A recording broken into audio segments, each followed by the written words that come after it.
Assalamualaikum dan salam sejahtera. Anda sedang menonton Agenda Wani. Lama kita tak bertemu secara langsung. Saya minta maaf, memang banyak yang perlu dilakukan untuk memberikan anda paparan terbaik Astro Wani dari Davos menuju ke pelbagai lagi perkara yang sedang berlaku di arena tempatan. Tapi saya janjikan malam ini kita kembali membicarakan perkara yang cukup penting. Bagaimana tentang keterangkuman. Nilai inklusif itu senang diperkatakan, tapi kadang-kala dalam poket-poket tertentu masyarakat kita mencabar betul untuk dilihat, dipraktikkan, malah dijadikan sesuatu yang lumrah. Masih ada yang terpinggir. Oleh kerana saya ada tamu dalam tamu antarabangsa, saya juga ingin memberikan konteks itu dalam bahasa Inggeris. As we go more and more for development, physical development, that we need to look at those who are left behind, in between what we have been achieving all this time. Among the tall skyscrapers, there will be less tall building, more specifically for the have-nots. And are they within the scope that we want them to be? Is there enough? The moment I read a UNICEF-generated report looking at a family saying that, you can go and check, I imagine it to be that way. You can go and check. In my kitchen, I only have a kilogram of rice. And for me, who come, my background is all the way in Jelapang Padi in Perlis. And I've never been with just a kilo of rice, for example. So we have a great setup tonight. Saya ingin memperkenalkan tamu-tamu saya pada malam ini. Closest to me is Dr. Amjad Rabi, Deputy Chief, I would say, put it that way, the head of UNICEF Malaysia. He's the number 2. And then we have, kita ada Dr. Muhammad Abdul Khalid, perunding kepada UNICEF, consultant in that sense, and also pengarah urusan DM Analytics. Sekarang ni kalau tak ada data, maka sukar nak membicara apa pun dengan begitu strategik dan tepat. Tetapi sebelum saya pergi kepada data, I would like to go to Dr. Amjad Rabi first. And I'll go to why and what the report is all about. But at the end of the day, for the longest time, this particular show has been shouting, if I can put it at that, about the MDGs and later the SDGs, Sustainable Development Goals. And sometimes it's so easy to miss the cracks in between. People just not that far away from this studio. If I drive my car just 10 minutes that way, I'll come to a PPR. And I think you also adapt at the name PPR now. So as I was sharing, if there's only a kilogram of, that's a staple food to eat, and that hits a lot of people. And the fact that they're saying that they can't have any savings at all because they have to buy their daily needs, and sometimes struggling to do so. So for tonight, starting with you, I just want to look at the bottom going up. Because before this, we've been approaching it from the policy level, from the statistic level. But this research has gone the other way. It's gone to all the PPR within the Klang Valley area, almost in that sense, if not all. And what was the human aspect that hit you first as you're looking at this report and trying to finalize it?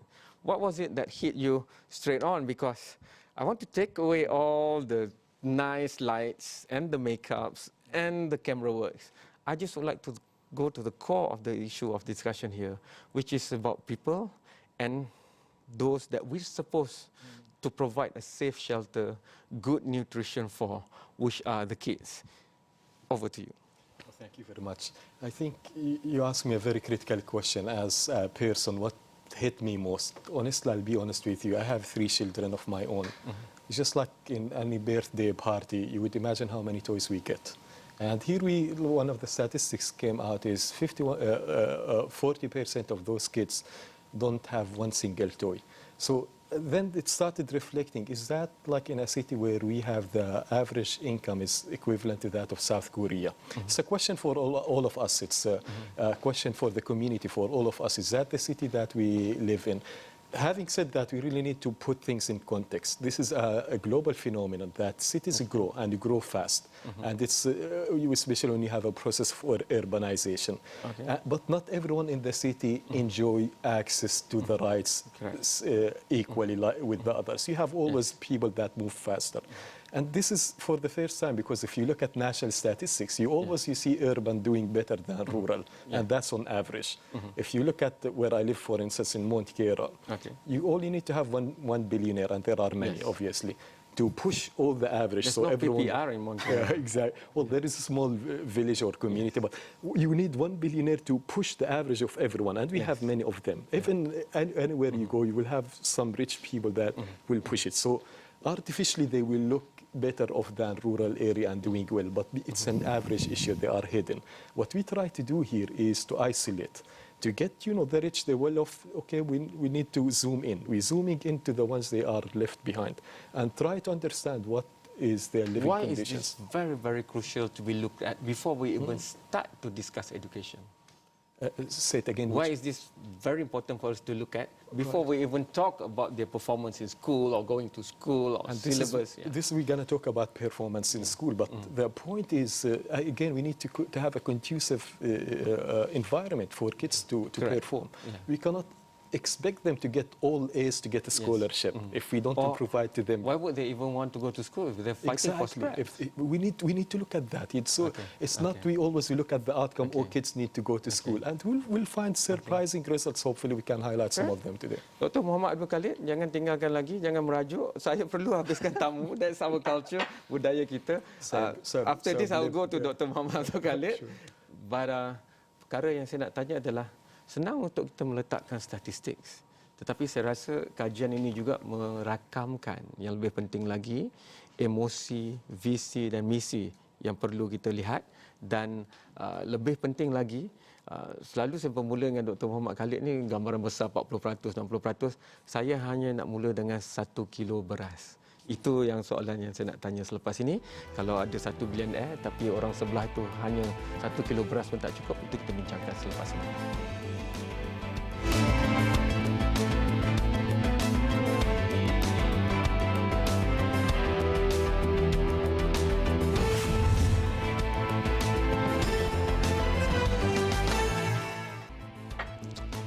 Anda masih menyaksikan Agenda Wani dan kita masih membicarakan atau membincangkan tentang satu aspek penting.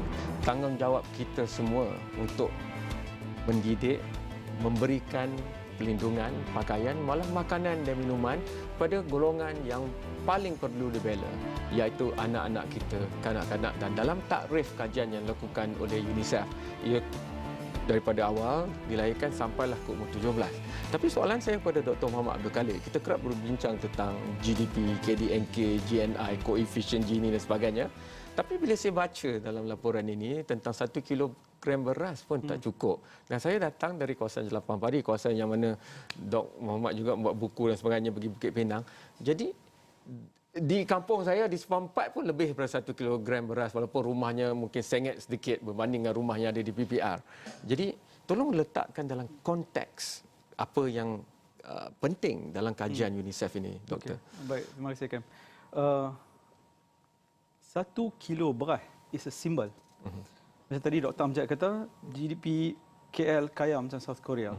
Kadar kemiskinan di Kuala Lumpur kosong. Tetapi, kan kata 10 minit daripada sini, ada kelompok-kelompok yang tidak mempunyai kehidupan seperti negara kaya. Sekilogram mempunyai implikasi yang amat besar. Terutamanya kepada kanak-kanak. Bila kita melihat pembangunan, kejayaan pembangunan, bukan berdasarkan KDNK atau stock market naik. Kita melihat pembangunan apabila mereka yang vulnerable, mereka yang terdedah, terutamanya orang tua dan budak-budak juga menikmati taraf pembangunan. Di PPR, ramai yang tidak menikmati taraf kehidupan yang baik. Ini bukan kerana mereka ini malas. Tak. Kajian ini menunjukkan sebenarnya mereka majoriti kerja. Mereka kerja lebih masa daripada average rakyat Malaysia. Ada 2-3 kerja pun. Ada 2-3 kerja, mereka bekerja. Jadi bukan mereka malas. Tetapi pendapatan yang mereka terima adalah lebih rendah daripada average Malaysia. Itu nombor 1. Jadi bukan malas. Nombor 2, tapi gaji kecil. 7% kurang daripada 1,000. Majority below 3,000, below 3,000. Itu nombor 1. Nombor 2, orang kata, mereka ni miskin, malas kerja. It's not true, tak betul. Nombor 2, anak ramai. Tak betul. Bila kami pergi rumah-rumah di PPR ni, purata anak-anak yang mereka ada hanya 2. Tak ramai. Orang ingat anak miskin, anak 5, 10, tak. Yang ada anak 5 dan ke atas hanya 5%. Kebanyakan 2. Sama dengan national average. Tetapi ada kekangan kerana mereka ini hidup di kota, berpendidikan tidak tinggi, tekanan dengan pekerja asing macam-macam, dan harga makanan yang tinggi. Kos kehidupan ini yang kata tinggi. mereka ya. Kata dalam mereka kajian ya. Kata mereka kos kehidupan yang tinggi memberi tekanan kepada mereka. Sebab itu majoriti tidak ada tabungan, tak ada tabungan. Savings Yang bekerja pun 4 daripada 10 yang bekerja formal yang sepatutnya ada EPF tidak punya EPF. Jadi ada majikan yang ambil kesempatan kepada mereka. Nombor 3, bantuan BRIM. Contohnya kami tanya, mana berapa ramai dapat bantuan BRIM, berapa ramai dapat zakat, berapa ramai dapat jabatan kebajikan, peratusan yang kurang. Yang dapat BRIM, pendapatan 4,000 dan ke bawah, lebih kurang 34. 1/3 tidak mendapat BRIM. Simpanan tak ada, social protection untuk retirement pun tak ada, dan social assistance, bantuan social assistance pun tidak ada. Ini bukan kerana mereka ni malas, bukan kerana mereka ni anak ramai, tidak, tapi ada tekanan. Dan ini memberi tekanan kepada budak-budak ni. Contoh dia bila kita tengok budak-budak yang stunted, yang bahasa kita kata terbantut, tak cukup tinggi. Zat dan sebagainya. 1/5 adalah terbantut. Ini tinggi. Di Malaysia pun kadar terbantut pun tinggi, antara yang tertinggi di rantau ini. Ada kesan dia, Cam. Budak-budak yang stunted, kita cuba, kerajaan lakukan banyak polisi, banyak bantuan, kita bagi makanan kat sekolah. Kita bagi makanan sekolah ni elok, tetapi sudah terlambat. Budak tu kalau dia ketot, terbantut tinggi 1, dia. 2, 3, 4, 5, 6 tahun tu penting. Kalau kita tak adjust umur ni, sampai bila-bila kita tak ada reverse. It cannot be reverse. Tak boleh patah balik. Kalau dia ketot. Ini memberi tekanan. Budak-budak ni lagi 15, 20 tahun akan jadi pekerja. Pekerja yang kekurangan zat makanan masa mereka kecil akan menjadi pekerja yang tidak produktif. Ini akan memberi tekanan. Satu lagi poin, Cam. Kalau kita tak address sekarang, impact dah TN50. Budak-budak yang beranak sekarang, mereka akan menjadi pekerja umur 33. Kita tak boleh tunggu. Ada jalan penyelesaian dia. Mungkin kita akan discuss lepas ini.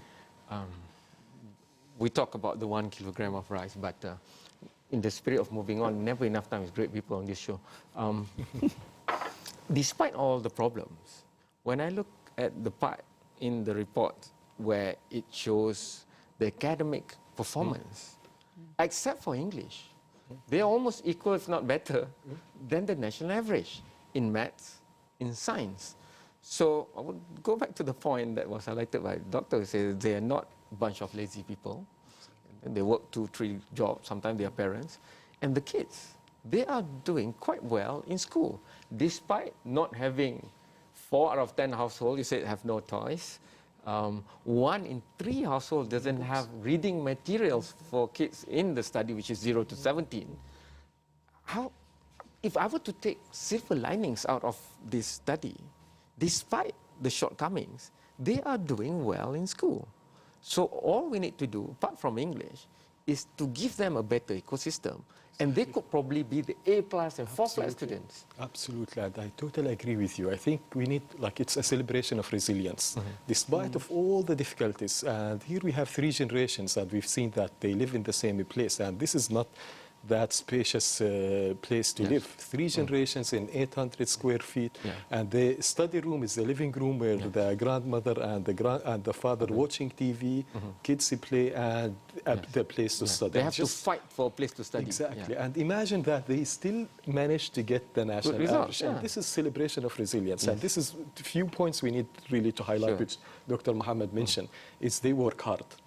It's not that they lazy, they actually put more hours than the others. The other point is also, like we tend to think of, they have too many children, actually 2 children. And the third one is they're doing very well. It's celebration of resilience. And I think the point we need to make, there are certain easy things to do. A community place, which there are many, maybe we can focus on this. Let's go to that in the last break. I want to pick up that silver lining point, resiliency. The other, we will fail in our development prerogative if we do not give them a better ecosystem. Because we are denying them their right to have better education. We are denying them their rights to get good nutrition for them just to grow as other normal kids will grow. And we are denying them the right to feel good about their own living, their own family, their own community, and their own country. Then we ask the question, why are some young people of the country looking at ISIS or whatever extremist element? So I want to hit all these 3 buttons at one time in the 5 to 6 minutes we have after this short break. We'll go.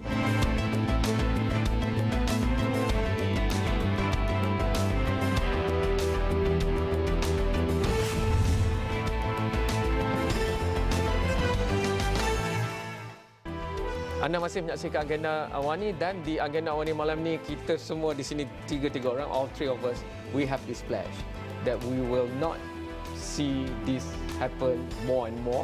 We want to see this reduced or extinguished. Kids, kanak-kanak patut diberi peluang dan hak mereka untuk menjadi kanak-kanak dengan baik, cukup makanan, cukup minuman, cukup zat, cukup ekosistem yang membantu mereka mahu mendapatkan ilmu, pergi ke sekolah. In that context, dalam konteks itu saya nak terus pergi Dr. Muhammad, apa yang kita boleh lakukan dengan segera untuk merubah keadaan ini, kerana ini di kawasan bandar. Tidak payah nak tebang hutan untuk sampai ke kawasan itu dan sebagainya. Sudah ada di bandar di mana hampir segala kemudahan ada. Benda pertama yang patut kita buat, dan kajian ini menyumbang kepada isu ini, adalah memberi kesedaran tentang adanya kemiskinan kanak-kanak yang kronik di ibu kota, negeri yang kaya. 1/5 terbantut. Dia tak boleh kita accept. Lebih kurang 1/4 either obese or overweight, yang tak sihat. Apa yang kita boleh buat? Kita tak boleh tunggu.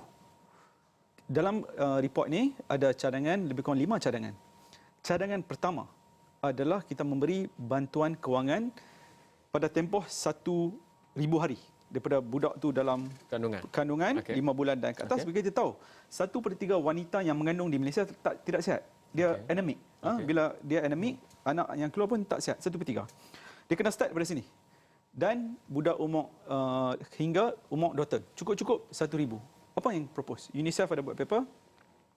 Kita bagi ibu yang mengandung ni, kita ada 500,000 wanita mengandung, 500,000, lebih kurang 1.5 juta budak-budak bila 2.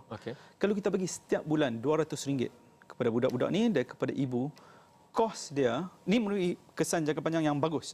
Dia akan jadi lagi sihat, lagi produktif, tinggi, boleh masuk World Cup, semua pekerjaan yang bagus. Kos dia hanyalah separuh daripada kos BRIM. Ini kita bagi kepada semua. Anak orang kaya pun kita bagi. Sebab apa kita bagi anak orang kaya? Kita tengok budak-budak yang terbantut ni bukan hanya orang miskin. Anak orang kaya pun ada mengenapi harapan ini. Contohnya di Putrajaya, antara daerah yang paling kaya di Malaysia. Kadar kebantutan di Putrajaya adalah nombor 4 paling tinggi di Malaysia. Kedah tak sampai. Perlis tak sampai. Orang kaya pun ada. Kos makanan tinggi. Susu lagi mahal daripada beli Coca-Cola. Jenis makanan berbanding kuantiti. Exactly. So kita beri bantuan ni. Dia kena bermula sekarang. Itu nombor 1. Nombor 2, ni budak-budak yang sebelum beranak dan budak 2 tahun. How about budak-budak yang 5 tahun dan ke atas? Budak-budak yang gemuk, overweight, underweight.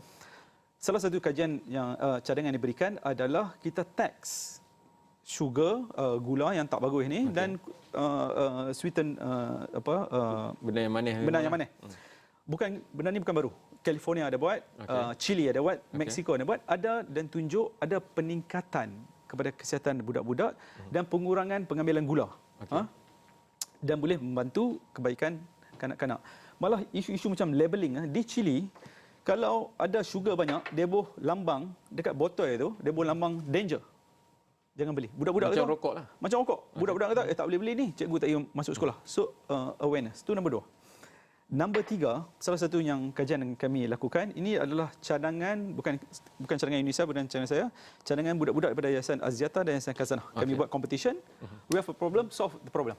Dia kata problem dia budak-budak 8 daripada 10 budak-budak di PPR ni tak ada tempat untuk belajar. Tempat cram. So we provide safe space. satu unit di semua di BKL punya unit ni, budak dia baca buku, dia toys, save space within the flat. Itu cadangan nombor 3. So tadi 80-10 tak ada tempat nak baca buku, tapi dapat result bagus ya. Bagi tempat yang lagi kondusif within the PPR. Nombor 4 adalah supaya kita cadangkan supaya bayi yang beranak ni diberi solid 6 bulan breastfeeding, penyusuan. Okay. Bermaksud tempat-tempat dikerja harus diberi insentif untuk encourage. Yang kelima, antara yang paling penting, pasal apa kita buat kajian ni? Kita tahu ada isu PPR, tapi data tak capture. So, data di Kuala Lumpur 0% kemiskinan. Tapi kita tahu ada kemiskinan. Data yang kita akan collect, kerajaan collect, haruslah reflect lebih menjurus kepada isu-isu yang ini. Jadi bila kita tahu ada isu, kita tahu kat mana nak address. Kalau kita tahu semua okey 0% kemiskinan, what's there to address? Point made. I'm going to give you the last 1.5 minutes. So what's next? Now we know more specifically but what do we do about it and what's next, even for UNICEF? Knowing is very important, but it's also we need to recognize that there is no manual that, okay, we need to do 1, 2, 3. We need to come as a community, a holistic. It's not only the government. The government is doing great work, especially in nutrition. Actually, there are lots of initiatives happening. But we need to come as a private sector. For instance, there's supply side issue to this concern. It's not only the demand. The supply side, we don't produce milk here. And it's an area where maybe we really need to This is community empowerment, right? Yeah, we need to come to the community empowerment. The religious leaders, they need to come forward and see. So if we can have the churches, the mosques, the temples, taking stock or giving specific initiative, because all these living quarters, we have details. Exactly. So they can be targeted and strategized. Exactly. It's not only one bullet that we ask the government, do this, it's done. No, it's actually all of us. So you have hope that can be done? It can be. Well, let's talk about hope. Malaysia was one of the poorest countries at the time of independence. This is like it was the average income was $300 per capita. And now look where we are. 111 children die before the age of 5 at the time of independence. Now it's 8.6. We've done the big thing. I don't think for Malaysia we'll not do the last one. Okay. Satu ayat je. Pihak swasta perlu masuk lebih banyak dalam hal ini. Betul. Betul. Okay. Senang dengan Dr. Muhammad ni, Kepala Statistik. Thank you so much. Thank you very much. Thank you so much, Dok. Terima kasih kepada anda telah menonton. Hantarkan pandangan anda sendiri. Tentunya anda peduli tentang anak-anak kita. Walaupun anda tidak ada anak, tapi ini tentang komuniti, ini tentang hak dan ini tentang masa depan Malaysia. Hantarkan kepada semua platform yang Astro Awani ada.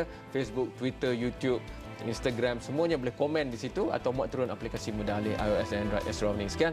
Selamat malam. Terima kasih. InsyaAllah kita jumpa lagi. Thank you so much.